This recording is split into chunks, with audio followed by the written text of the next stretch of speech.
తెలుగులో ఇంతమంది ఆర్టిస్టులు ఉండగా పార్థిబన్ గారిని ఎందుకు సెలెక్ట్ చేసుకోవాల్సొచ్చింది? అంటే నేను ఇందాక చెప్తాను కదా! ఇట్స్ డైరెక్టర్స్ చాయిస్ అండి. తెలుగులో ఉన్నారా? లేరా? అని కాదండి. ఇప్పుడు మనం సినిమా అనేది ఇట్ ఈస్ క్రాసింగ్ ఇప్పుడు 'రావు రమేష్' గారు మన మన ఆర్టిస్ట్ కదా! అవును. మరి 'కేజీఎఫ్‌లో' ఆయన్నెందుకు పెట్టారు?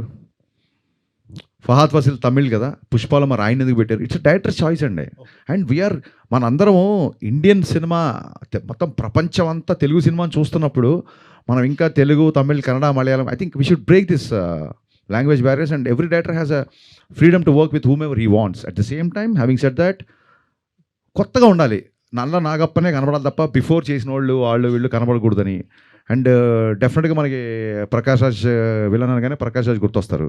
ఆయన ఆల్రెడీ 'వకీల్ సాబ్' చేశారు. 'కళ్యాణ్' గారికి ఆపోజిట్‌గా జస్ట్ బిఫోర్ 'ఓజీలో' కూడా చేశారు.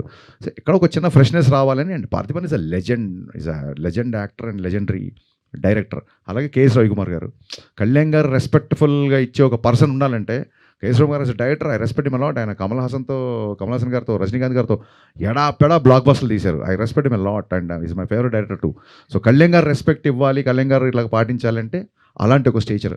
అలాంటి 'కేఎస్ రవికుమార్' గారు కూడా రెస్పెక్ట్ ఇవ్వాలంటే ఒక 'మురళీమోహన్' గారు లాంటి ఒక సీఎం క్యారెక్టర్. ఇవన్నీ ఏంటంటే లాంగ్వేజ్ బ్యారియర్స్ అయన్నీ ఇంకా మనం పెట్టుకోవద్దండి. అని వదిలేసుకుంటూ ముందుకెళ్ళాలి.